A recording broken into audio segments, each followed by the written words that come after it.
1월 16일 법률방송 러투데이 시작하겠습니다. 첫 소식입니다. 이명박 정부 청와대에서 국정원 돈을 불법 수수했다는 혐의로 구속영장이 청구된 김백준 전 청와대 총무기획관과 김진모 전 민정 2 비서관에 대한 법원의 영장실질심사가 오늘 열렸습니다. 이명박 전 대통령은 두 사람에 대한 영장이 청구되자 측근들과 긴급 회의를 열었다고 하는데요. 이들에 대한 영장 발부 여부는 MB를 향하는 검찰 수사의 기로가 될 것으로 보입니다. 이철규 기자입니다. 굳은 표정으로 법원에 들어선 김진모 전 청와대 민정 2비서관. 취재진의 질문에 아무런 대답도 하지 않고 곧장 법정으로 향했습니다. 곧이어 김백준 전 청와대 총무기획관도 법원에 나왔지만 역시 묵묵부답, 취재진을 뚫고 들어갔습니다. 김백준 전 기획관은 지난 2008년부터 수차례에 걸쳐 김성호, 원세훈 전 국정원장으로부터 4억 원 이상의 자금을 수수한 혐의로 구속영장이 청구됐습니다. 서울중앙지법 오민석 영장전담 부장판사 심리로 열린 오늘 영장실질심사에서 김 전 기획관 측은 사실이라고 믿기 어려운 점을 중심으로 소명했다며 혐의를 전면 부인한 것으로 알려졌습니다. 김 전 기획관은 MB의 집사로 불릴 만큼 이명박 전 대통령의 측근 중에 측근으로 꼽히는 인물로 영장 청구는 사실상 MB를 향한 검찰 수사의 징검다리라는 분석입니다. 같은 시간 영장실질심사를 받은 김진모 전 비서관은 검사장 출신으로 국정원에서 5천만 원 넘는 돈을 받은 혐의를 받고 있습니다. 검찰은 이 돈이 지난 2012년 세상을 떠들썩하게 했던 민간인 사찰 사건에서 장진수 전 국무총리실 공직윤리지원관실 주무관의 폭로를 막기 위한 입막음용으로 건네진 것으로 보고 있습니다. 검찰은 지난 12일 이들과 김희중 전 대통령 제1부속실장의 사무실과 자택 등을 압수수색했습니다. 김백준 전 기획관과 김진모 전 비서관에 대한 구속 여부는 오늘 밤 늦게나 내일 새벽 결정됩니다. MB정권 국정원 특활비로까지 확대된 검찰 수사에 가속도가 붙을지 제동이 걸릴지 법원 판단이 주목됩니다. 법률방송 이철규입니다. 고등학교 1학년 때 중학교 3학년 여학생과 성관계 경험을 자신의 책에서 묘사해 논란을 일으킨 탁현민 청와대 행정관. 탁현민 행정관이 이 논란과 관련해 여성신문사를 상대로 낸 명예훼손 손해배상 소송 첫 재판이 오늘 서울중앙지법에서 열렸습니다. 어떤 소송이고 양측의 입장은 어떤지 생각할 거리도 쟁점도 많은 재판이라고 하는데 장한지 기자의 심층 리포트 보시겠습니다. 탁현민 청와대 행정관이 지난 2007년에 쓴 말할수록 자유로워지다라는 책입니다. 이 책에서 탁 행정관은 자신의 첫 경험에 대해 고등학교 1학년 때 1살 아래 경험이 많은 애였고 내가 좋아하는 아이가 아니었기 때문에 부담이 전혀 없었다고 썼습니다. 글을 친구들과 공유했다는 표현도 나옵니다. 지난해 5월 탁현민 행정관이 청와대에 들어가면서 이 책은 여성 비하 논란을 낳았습니다.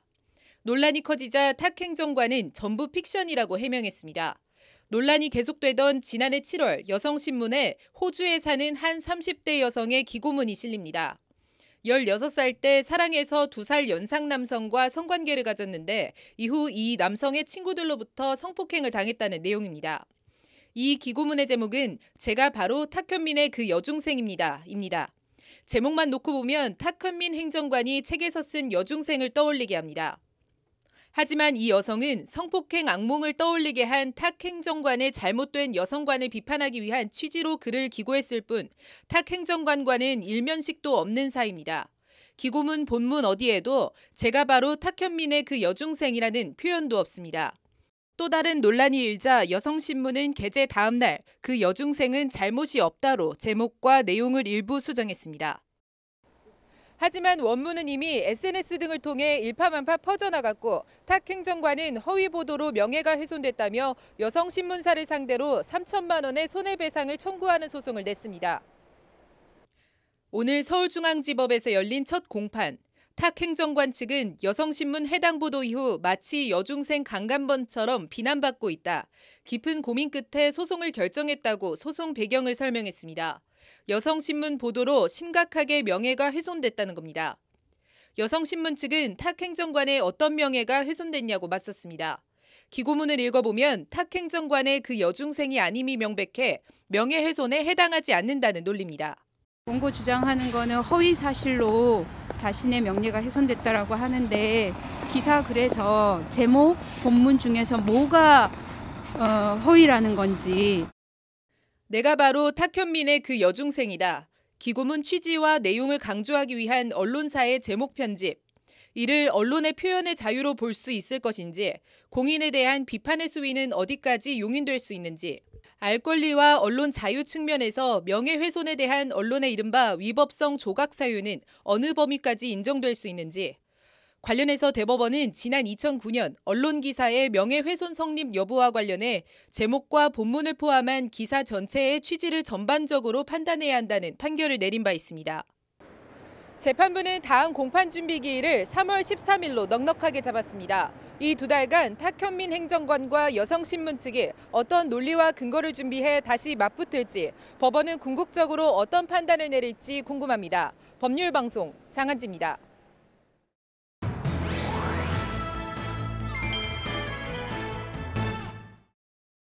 네, 권력기관 개혁안 얘기 어제에 이어 남승환 변호사의 시사법률에서 더 해보겠습니다. 남 변호사님, 그 발표 요체는 국정원이나 검찰 힘 빼기 아닌가 싶은데 어떤가요? 네, 청와대에서 낸 보도자료에 의하면 이렇습니다. 검찰은 정치 권력의 이해 내지 자신들의 기득권 유지를 위하여 검찰권을 악용해왔다. 또 뭐 국정원은 선거에 개입하고 광범위한 사찰을 감행했다. 뭐 거액의 특수활동비를 상납했다. 이런 얘기를 하고 있습니다. 이게 예전 같으면 야당 대표의 입에서 나올 논평 정도에 해당하는 것인데 청와대 보도자료로 나왔다는 것이고요. 두 기관에 대해서 명확하게 이렇게 얘기하고 있습니다. 그러니까 청와대로서는 적어도 두 기관의 뭐 권력 구조를 확실히 개편하겠다. 이런 것이니까 힘 빼기로 볼 수도 있지 않을까 싶습니다.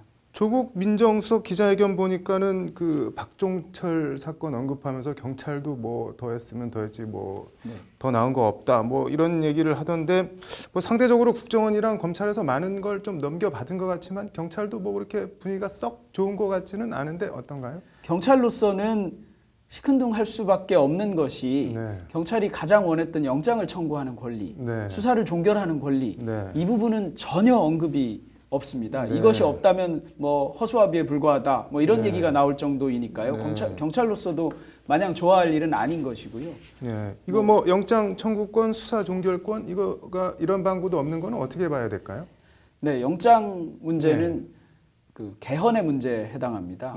우리 헌법에서 검사가 신청하여 법관이 발부한 영장 이런 표현을 사용하고 있거든요. 그러다 보니까 뭐 경찰이 영장을 청구할 수 있으려면 개헌을 해야 되는 문제가 있고요. 그다음에 수사 종결하는 문제에 대해서는 전혀 언급이 없는데 소위 기소 독점주의 이 부분은 여전히 유지하겠다, 또는 아직 경찰에 기소권 내지는 수사 종결권을 주는 것은 좀 시기상조다, 이런 인식이 있는 것이 아닌가 생각됩니다. 또 하나 경찰 입장에서는 뭐 국가경찰, 자치경찰, 뭐 국가경찰은 일반경찰, 수사경찰 나눈다고 하는데 경찰청 수뇌부에 대해서 그 사건 지휘권 같은 거를 주지 않겠다라고 하는데 이거는 또 그러면 어떻게 봐야 되는 건가요? 네, 말씀드린 대로 경찰 조직을 4개까지 나누는 겁니다. 뭐 국가경찰, 뭐 자치경찰로 나누는 데다가 수사경찰을 또 일반경찰과 분리하고 이렇게 하는데요. 그런데 이제 이 국가경찰을 만들면서 수사본부를 만들고 이 수사본부장을 앉힐 때 뭐 일정한 경력 또는 자격을 가진 사람으로 앉히면서 뭐 단임제로 한다든가 이런 방식으로 해서 수사본부장이 인사를 하도록 하고, 이 수사본부장 또는 수사본부장의 지휘를 받는 일반 경찰에 대해서 경찰청장이 관여하지 못하도록 하는 겁니다. 그렇게 되면 경찰청장의 인사권 같은 것이 굉장히 제한되게 될 테니까요. 경찰청으로서는 뭔가 받은 것 같기는 한데 실제로는 굉장히 손발이 묶이는 이런 형태가 될 것도 같습니다. 기소권 이것도 아까 잠깐 언급을 하긴 했는데 이거 아예 이것도 언급 자체가 조국 수석이 없었는데 이거는 어떻게 봐야 될까요? 경찰의 경우에는 아직 시기상조다 이런 인식이 있는 것 같거든요. 수사를 이제 상당 부분 수사권을 가져가는데 수사를 종결하는 권한까지 가져갈 경우에 혹시 이것이 더 남용되지는 않을까에 대한 걱정이 있는 것 같습니다. 경찰로서는 기소권 또는 수사 종결권 늘 가져오려면 아직 신뢰를 훨씬 더 쌓아야 된다, 이런 생각을 좀 해볼 수 있습니다. 이게 전부 다 뭐 법 개정 제정이랑 관련된 거니까 국회 논의 과정을 좀 더 지켜봐야겠네요. 잘 들었습니다. 지난 2011년 전남 장흥의 한 마을에서 여고 2학년생이 끔찍한 집단 성폭행을 당했습니다. 증인도 증거도 없는 사건. 사건 발생 7년 만에 끈질긴 수사로 전국에 흩어져 살던 범인 6명을 잡아낸 경찰이 있습니다. 서울 도봉경찰서 여성청소년 수사팀 이동현 경위가 그 주인공인데요. 정한솔 기자가 이동현 경위를 만나 얘기를 들어봤습니다. 서울 도봉경찰서 여성청소년 수사 4팀. 지난 2016년 12월 앳돼 보이는 여성이 쭈뼛거리며 수사팀 사무실로 들어왔습니다. 집단 성폭력 피해 사실을 신고하기 위해 찾아온 23살 김모양입니다. 해바라기 센터라고 여성 성폭력 피해자들이 통상 1366이라든가 그런 전화 통해 가지고서 이제 상담을 하다가 이제 저희한테 이제 전화 연결이 된 건데요. 바로 경찰서 방문을 요청을 한 거죠. 사건은 7년 전으로 거슬러 올라갑니다.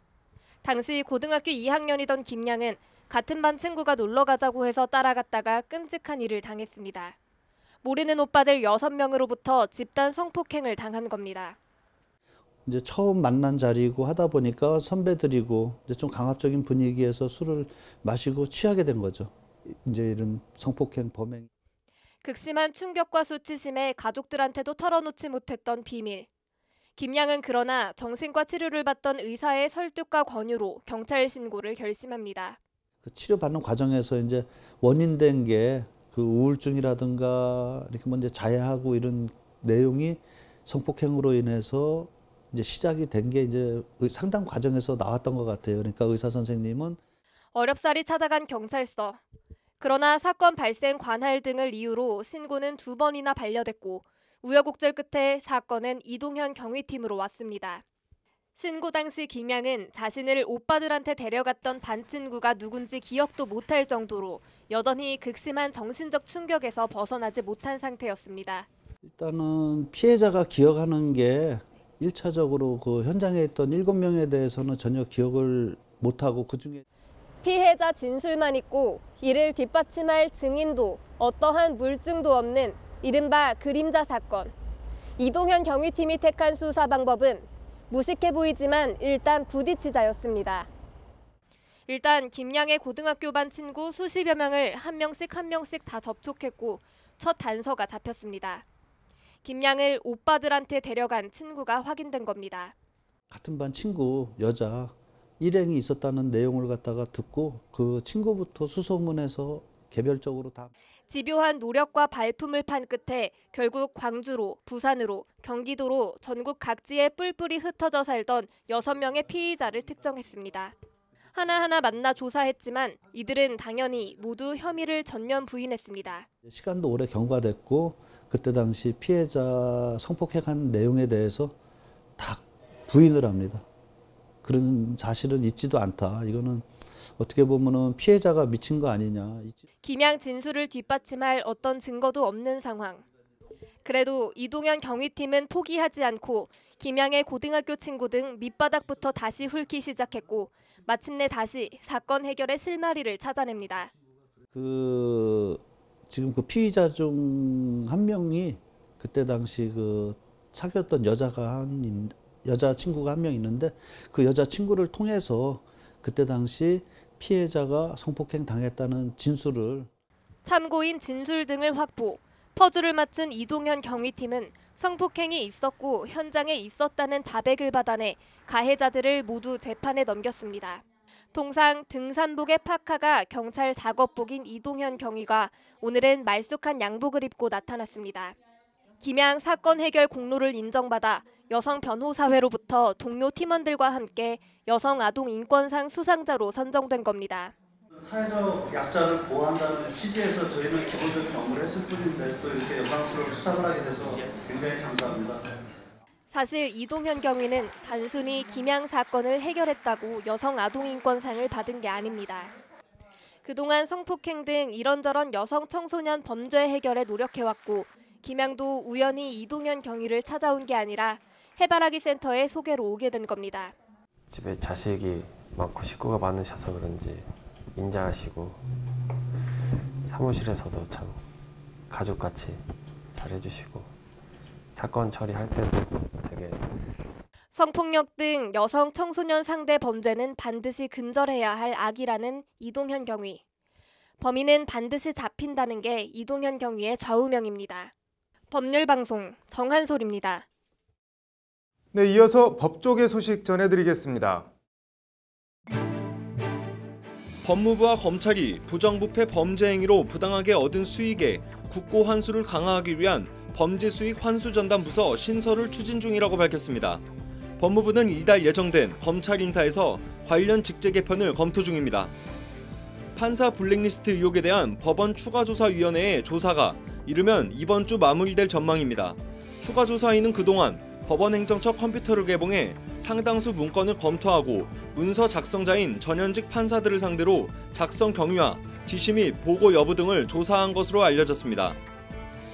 참여연대가 청와대 100m 이내 모든 집회와 시위를 금지하는 집시법 조항은 집회의 자유를 침해한다며 헌법 소원을 제기했습니다. 참여연대는 소규모 집회도 일률적으로 금지하는 것은 기본권 침해의 최소성 원칙에 반하며 대통령 신변에 위험을 준다고 가정하는 것은 비폭력 집회를 공공질서에 대한 위협으로 간주하면 안 된다는 헌법 이념에 배치된다고 주장했습니다. 대한변호사협회와 대한치과의사협회가 오늘 치과 의료 분쟁 예방을 위한 업무 협약을 맺었습니다. 양측은 업무 협약을 통해 법률 상담을 위한 변호사 인력풀 제공, 의료 분쟁 예방을 위한 공동 세미나와 전문 연수 교육 추진 등 협력 체제를 구축할 예정입니다. 1월 16일 법률방송 러투데이 마치겠습니다. 시청해 주셔서 감사합니다.